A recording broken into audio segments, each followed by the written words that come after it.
น้ำกับแม่สขันบ่น้ำกับยาน้ำ2 คนน้ำกับยา2 คนแล้วมืดให้โพดเว้นบ่ายเรา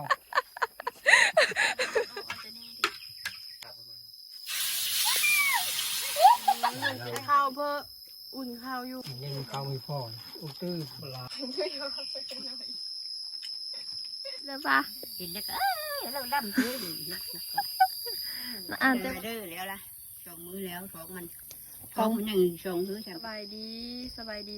พ่อพี่น้องยามเที่ยงเนาะวันนี้กะอยู่ไฮอยู่นาคือเก่าพี่น้องวันนี้มาไฮลุงพุ่มคือเก่านะมาเอาแห้งเลยมาส่งแห้งคือเก่าพี่น้องส่งแห้งพีกับป้าวันนี้กะมาเป็นมื้อสุดท้ายแล้วพี่น้องวันศิลป์ก็ไม่ได้อยู่ได้เฮาได้มีส่วนวันศิลป์วันพิริมาหาดำไฮดำนาคือเก่า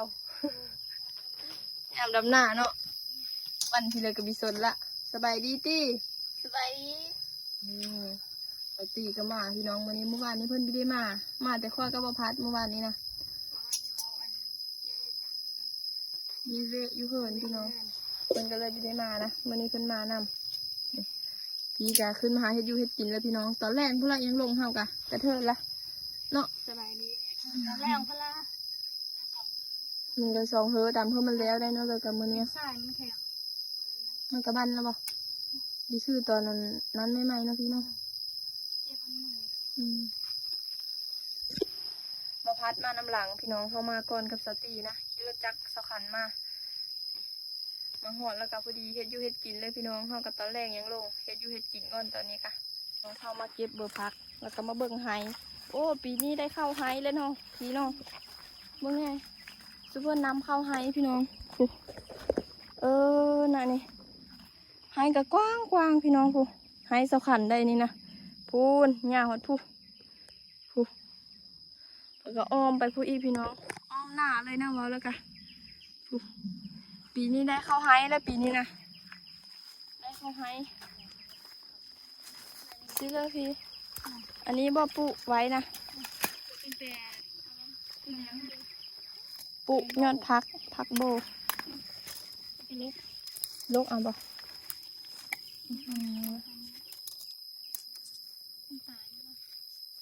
ตายหมดแล้วเนาะ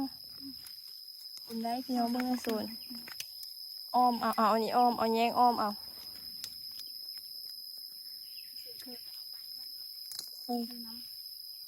เอาใส่น้ำต้ม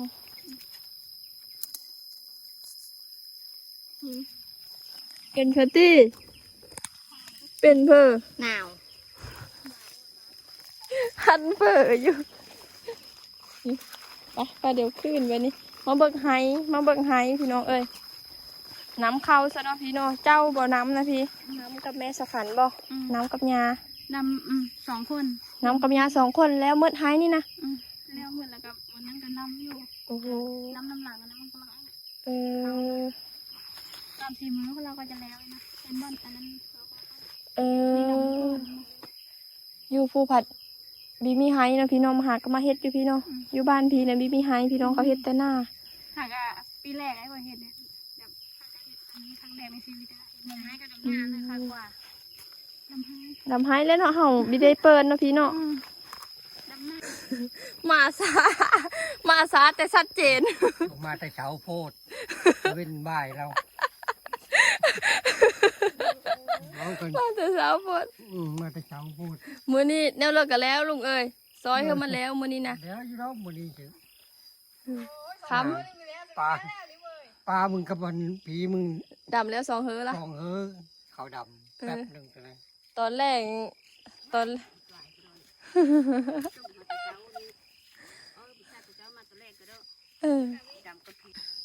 คั่วเป็ดก่อนเสร็จลาบนะทุกคนนะสตีเพิ่นเป็นคนคู่ขาเป็ดพี่น้องมานำหลังเพิ่นมาเฮ็ดกินพอดีมาเฮ็ดกินเลยนะที่มาโชว์ฝีมือให้เจ้าได้นี่จะยังบ่ฮู้ว่ากินเลยมีแห้ทันที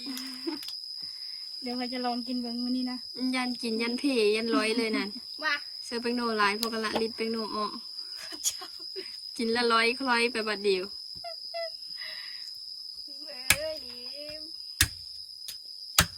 เป็นน้ำสูตรมันหอมพี่น้องเลยอันป้าเอามาพันอันต่ำพันเอามาใส่ าเป็ดเกือบไม่ได้เอามากินมันจะวันนี้มา นี่พี่น้องเนื้อมันน่ะได้ประมาณนี้พี่น้องแยกแล้วเรียบร้อยละอันนี้กระดูกมันก็อยู่นี่ละนี่มื้อนี้สาวตีเพิ่นมาซอยมาเฮ็ดกินพี่น้องผู้สาวเฮ็ดกินมื้อนี้ ฝีมือเขามันล้ำเลิศ ล้ำเลิศ อย่า อัน โชว์ นี้ ให้ บ่ เจ้ากินอย่าโชว์ให้เจ้ากินเบิ่งแล้วจะกระชมเพราะว่ามันแซ่บ บ่เอาผู้เดียวละอีกนะเป็นซอยพี่น้องเอ้ยพาบ่เฮาเด้อโค้งซ้ำไปเลยพากะ ต้องใส่แห้งๆใส่แห้ง มันก็จะแห้งอยู่นี่แหละพอพัดกำลังมาพี่น้องมาน้ำหลังเอารถไถมาตอกมาพัดกับสตีมาก่อนเพิ่นจะหอดแล้วล่ะป่านนี้นะขันเพิ่นดีขึ้นไปเอาอันนั้นอีกอะ เจียวเพื่อ ไปเอาแป้งโนล่ะ นั่นบอกคือไทยมานะ โยยาลาประสดเดี๋ยวสาประสดแล้วก็ขึ้นไปเอาอีกคอยเว้าเบียวก็ยาเบียวก็ยาคอยเว้าแล้วนี่ มีอยู่ว่าสัญญาณอยู่คอยอยู่นั้นแล้วมีถึง นี่อยู่น้องเขากันระหว่างที่สตีเพิ่นพักนะพี่น้องเขากำมาปาด ซอยค่ะ ซอยเขากำมาปาดมานัดเธอเอาไว้ให้สตีกิน เต็มไงเนาะ แก้เลยแก้เมื่อเฮ็ดกิน จะได้มีกำลังใจเฮ็ดกินดี เมื่อพร้อมจะคอยปาดเสอะเขาคอยปาดแล้วเสอะนะพี่มีมีดได้คอยเอาผ้านี่ค่ะ พามันกุ้งกุ้งซอยเนี่ย เดี๋ยวคอยซิมมาก่อนแสบปะนี่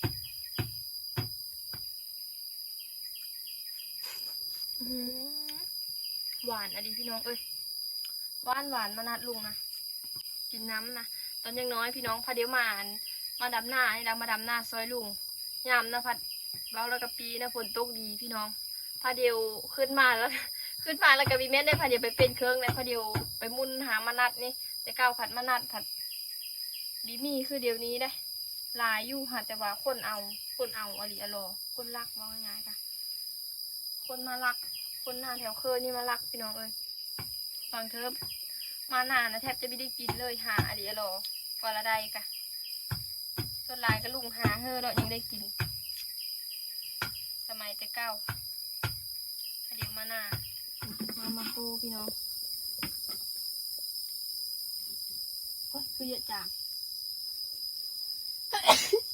ถึกว่าควันแล้วพัดว่าควันแล้ว รถพัดมานะ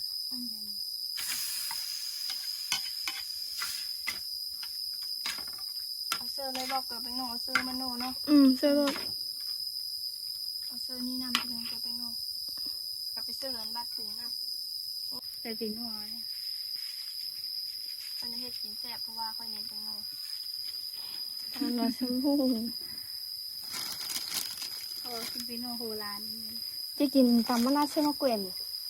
ตามเมื่ออยู่กิน มะเกวียนไม่มีพอกินเยอะก็แล้วเยอะแล้วก็ห้าวก็มีปลาเค็งเพราะมี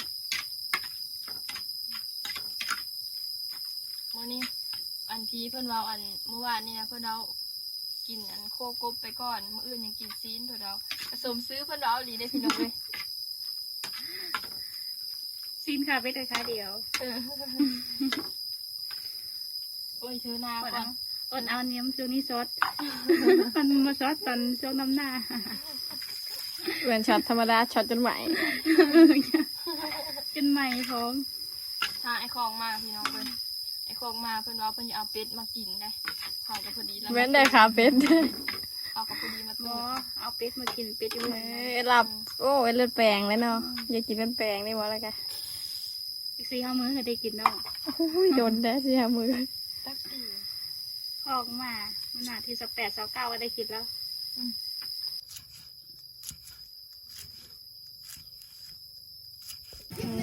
พี่น้องสุกละพอดีพ่อพัดมาเลย พัด ขึ้นมาแต่ดึกแค่มาแต่เช้า เต้ได้โทรศัพท์ใหม่เว้ยเต้ มีดินด้วยครับผิด ดี หนึ่ ใจ ง ว่า ได้โทรศัพท์ใหม่ดีใจว่าเย่ๆดูพัด เย่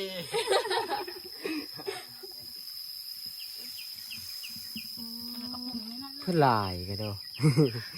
คือลาย ตาใหญ่กว่าท้องเองเลย ลายคือลายขนาดลายน้องเดี๋ยวเข้ามาปรุงเลยปรุงชื่อกับนี่ ที่มันทำถึงเนี่ยไม่ได้นะ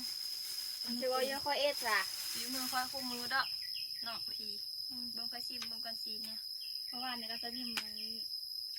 ปัวกบเมื่อวานแล้วเนาะ หนูแล้วได้ นอนแล้วก็เชิญเข้าไม้กับพี่ก่อน 10 โมงแล้วได้พาได้ดำหน้า ขึ้นมาจะลงไปดำต่อรอบสอง เนื้อสองเฮ้อเราแล้วเนาะ เดี๋ยวส่งเฮ้อ ตูดซื้อตัวเขาพาตัวดำพยายาม2 คนแล้ว2เฮ้อ ส โด บา ด ย เสือโดดเสือกันแล้วเนาะ เหลือเฮ้อน้อยนะเฮ้อใหญ่แล้วมั้งเนาะ เฮ้อมันน้อยดิ ยังเฮือน้อยเบยนะ เฮ้อใหญ่ทางลงแบบนั้นนะแล้วเนาะ นิ้ว ก็น้ำไหลก็ได้ พอดีน้ำมันออกมาจะนี่ดิมาเอาเสื้อผักก่อน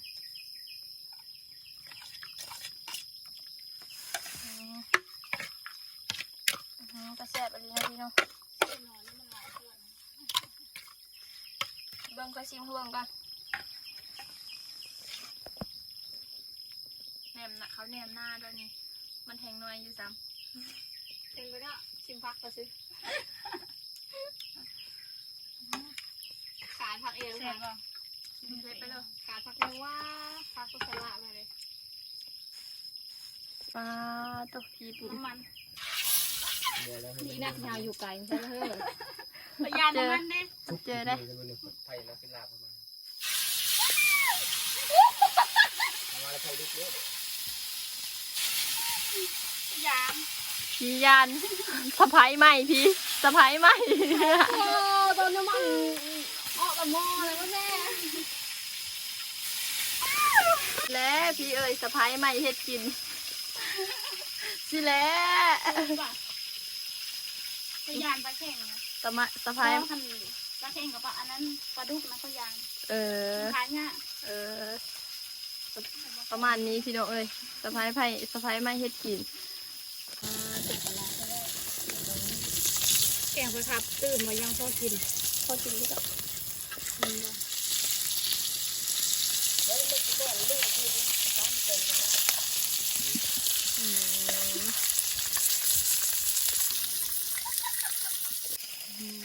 เธอเยอะกรอบแล้วนะพี่เนาะ ก็ไม่เสียด้วยค่ะ ยังหายได้ป้าจะบีเอาอันนั้นมาเอาอันข้าวปุ้น แล้วคือมันเมื่อเด็กนิดนึงจ้ะ เอ้ยขึ้นหัวมือโลด เอารถไถมา เพิ่นว่าวันมื้ออื่นเนี่ยเอาข้าวปุ้นมาตำว่ะ อันนี้ก็คุณมือใด อันนี้ก็เป็นนกกระลืม คุณนกก็ลืมตะกอนไข่ผมมาตื่นแล้วลุง ลุงไปขอน้ำไปไข่ คุณมือเราก็ต้มไปตื่นดอก เลยลืมไปหัวเลยที่จักคือ มื้อนี้มื้อคืนได้เนาะลุงก็เนาะเมื่อคืนนี้ลุงนอนอยู่พี่น้องเอ้ย แมลงคนห้าเลยกิน มื้อแรงวันสิ เอาขึ้นน้อยไม่ได้ ถ้าได้มาจะไม่บอกเป็นคนข่าวนั้น จะลุกจากไม้ไม่น้อยไฟมันแห้ง เป็นกินได้กัน เป็นไม้แล้วมั้ง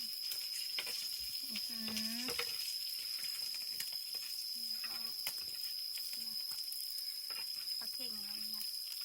ไม้ละ ป้าเขาทาทอดนะเขาทอดแต่มันแห้งสลับเนี่ย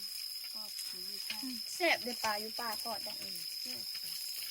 มันเลยจะไป เมื่อวานก็ไม่เอาเลยตะกร้าปลาเข่งปล่อย น่ะก็ได้เอามาจะลืมมันหุ้มก็จะลืมมันแล้วยำหุ้มหานเขา นี่พี่น้อง ผ้าเรามาแต่ พี่เพิ่นเกมกระตุกพี่น้องแล้วเรียบร้อยแล้วเนี่ย ไปเอาอีกครับ แกงปลาคายเลย แกงปลาคาอีบ่อันเพิ่นน่ะพี่ต้มแม่เนาะ ต้มแล้วก็ ปลาตีหลายอย่างอ่ะดิ ซุปเปอร์ไม้หมดพักเนาะสดเอา ตอนนี้ก็เพิ่นก็อยากกินข้าวแล้วพี่น้องเอ้ยเริ่มอันนั้นละอันนี้ไว้เดี๋ยวนี้ไปเลย ผ้า เอาต้มน้ำมาเชื่อกันคำนี้ ข้าวกำลังก็แล้วแต่มึง เรียบร้อยมันกินข้าวมานี่ปลากินข้าวก็มานัดกันแล้วบ่เจ้านะ ยันมันนัดหนึ่งข้าวมันนัดก็แล้วไปดอกยันปวดก็ยาดอกนี่กินเลยชูเลยกินมึง ยางกระลบมือเลย มีแห้งเฮ็ดเวะแล้วกินอันนี้เสอะ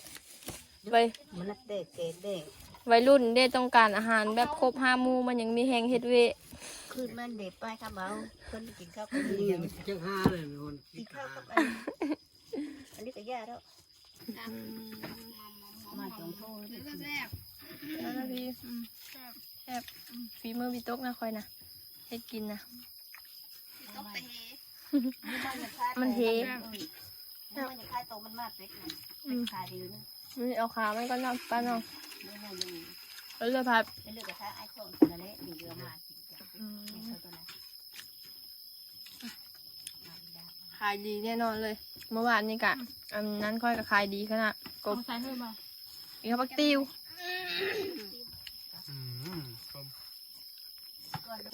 ลุงกินข้าวเพื่ออุ่นข้าวอยู่ เนี่ยเข้าเลยผมว่าเช้าคนเลยยันมาผมไม่อุ้มเอาจะกูกูมาหนึ่งกูอุ้มกูก็นึก กำลั เขา งกินข้าวไทยอุ่นข้าวละเขาก็ไม่เงิน อันยังเนี่ยกินยังมีข้าวมีพ่ออุ้ตื้อปลาอยู่ไปเย็นผมก็น่าท่านได้กินยังไง แซ่บแห้งบ่ แซ่บมาก เพื่อFC มากินข้าวน้ำเนี่ยกินข้าวได้ FC นั่นลุงไปเยอะ เด็ก เอามา นั่ พี่ น น้อง กิน ทำมาพี่ครับ เลย เอามาแม่ลุงป้า เพื่อนอัน อื่นมีแซ่บ เลาะมานัดเธอกิน แกงอ้อม มานัดหวานหวานเลยพี่น้องเอ้ยค่อยก็มักกินมานัดเนี่ยอันกินข้าวเทงน้ำเดียวพี่น้องมันอาลีโนไก่นี่น้อง ปีนพอลากก็มากพักอ้อมมากกับมือ เอามามันป้า อ้าวกินหลายคนเข้ากันน้อยมันนักเต็มถ้วยหลายกินอ้าวปลาอีก ป้าเอา เชื่อ ป้า เด้อทอดเกี่ยวนี่นะปลาก็ชื่อให้สบายชื่อเดียวจะจำก็เอาไป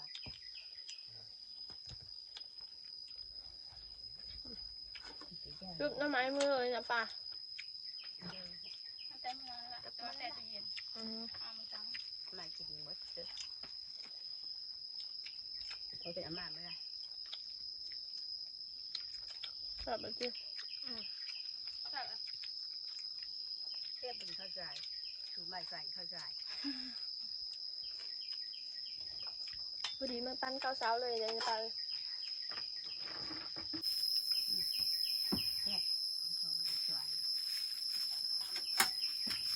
พวกแม่นี้จะใส่ติดเอาหลายแบบนี้ก็ถือว่าเอามาง่ายยากคุณเอามา ดูยังเขาลูกหลานชมมีเลยจีละอามากับมาให้เลยนี่ก็ไปชมกับเขาเนี่ยมาลายแค่กัน จะเป็นโนอีป้าจางด้วยเขาจะเป็นโนอี ดื้อวะนี่เขาต้องดื้อ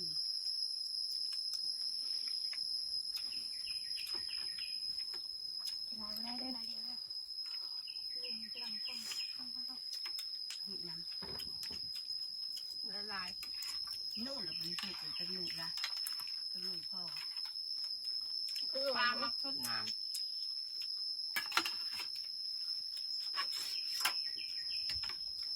แมงคมเหนียวจะหนาวป้า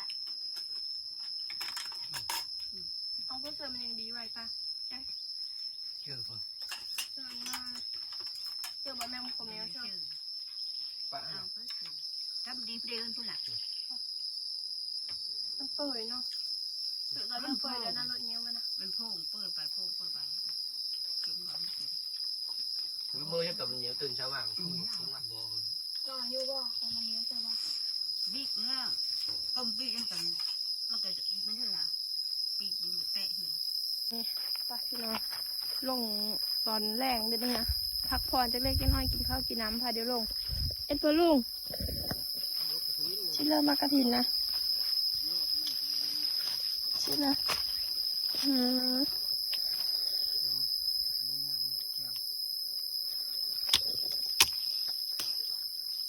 มักมันได้เพื่อนะลุงมันหกแพ้มันนัดบอกเพื่อหาออกไปบ่อนี้นะเอาไปหาเอายอดแต่เก้านะ ไปกินอันยอดกระถินนี่แถวแคมคลองนะคลองนำหาเก็บยอดกระถินกินเอามาให้ กินประโยชน์ได้ประโยชน์ทีเป็นบำรุง บำรุงไปเลยนะลุง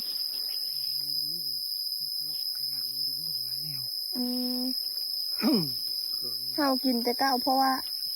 แซ่บยอดมันกระถิ่นกำลังเป็นยอดกำลังแตกงาแตกง่อยลุงคุมกำเนิดมันก่อนมีลายก็กระลาบ่นี่ลงมาแล้วพี่น้อง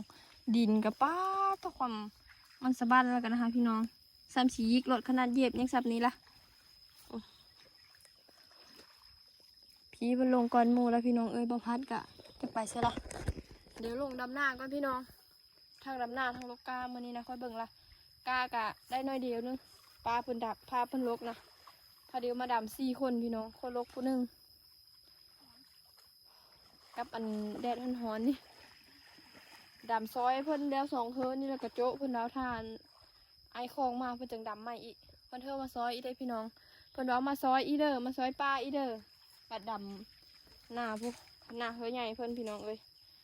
มาซอยอยู่ดอกอย่ากินตาเป็ดนำไอคองพี่น้องตอนนี้ก็หลายเติบแล้วได้พี่น้องป้าพาก่อนป้าแม่กระเป๋าข้านกระเป๋าข้านกระเป๋ารีบเลยยังเหลือน้อยนึงพี่น้องเอ้ยครูนี่เฮากะเฮิร์นี่แล้วเราก็ไปต่อเฮิร์นี่อีพี่น้องเอ้ยพอดี2 เฮิร์นะมื้อนี้ตอนนี้กำลัง3 โมงอยู่แต่ว่า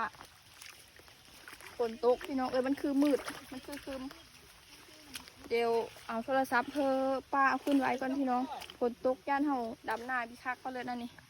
เฮากระดำเฮิร์นี่ขึ้นมาแล้ว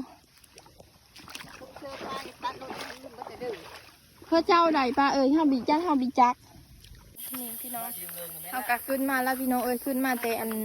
ดำหน้านะขึ้นมาแล้วก็พาเดี๋ยวมาหามานัดมากินก่อนพี่น้องทางเลยหาบังดูตีไปหามาหาทางนี้น่ะตัวนี้นะซุกแล้วบอกตัวซ้ำนี้นะป้าบอก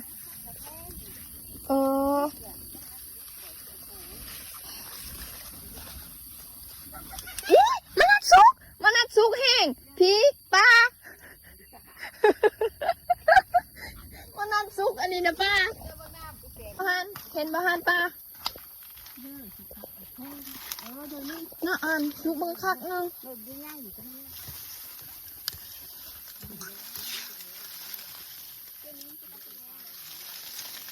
โอ้โหบีมีพอเห็นมัน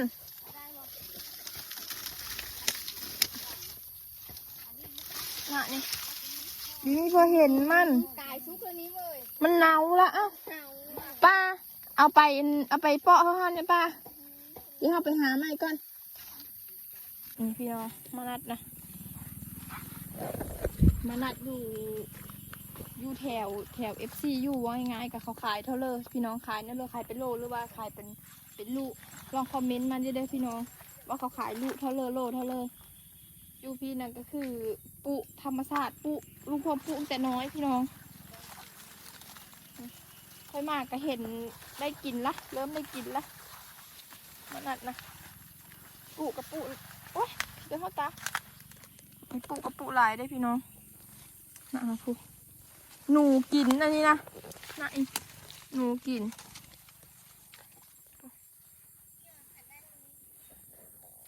นี่มันชุกคักได้แดงคักได้น้ำผึ้ง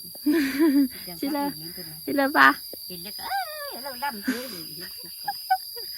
อ่านแต่ว่ามันเยอะอันนั้นเนาะป้าเนาะมันหนูนั้นมันเยอะมันมาบังมันเยอะงามไปเลยเนาะบีได้ไปสู้ไปหามันบ่ป้าหากระบีเห็นไปเลยเนาะหากระบีเห็น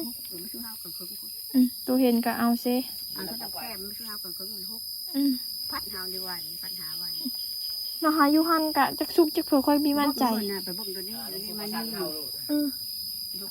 ไปปาดแล้วพี่น้องลองซิมเบิ่งหากระไปหามาใหม่ๆสดๆจากต้นบ่โตกับตาบ่กินค่อยอิ่มอันนี้ปลากินมา2 หน่วยละโอเคว่าค่ะแซ่บเจ็บขา เจ็บปะคะโดดเจ็บจ้ะ น้ำจะยกดัก คือบ่ไปเทียบคือบ่คือบ่ก่อนเจ็บเจ็บเลย น้องเขาก็สิได้มือได้พี่น้องบ้านเนี้ย ตรงตรง ขอบใจลาเด้อขอบใจลาเด้อแล้วล่ะสองมือแล้วท้องมันท้องมันยังสองมือสามปากกา อืม ของมาแล้วดูดน้ำมือนั้นผ้านั้น อื ไม่ ม เบิ่ง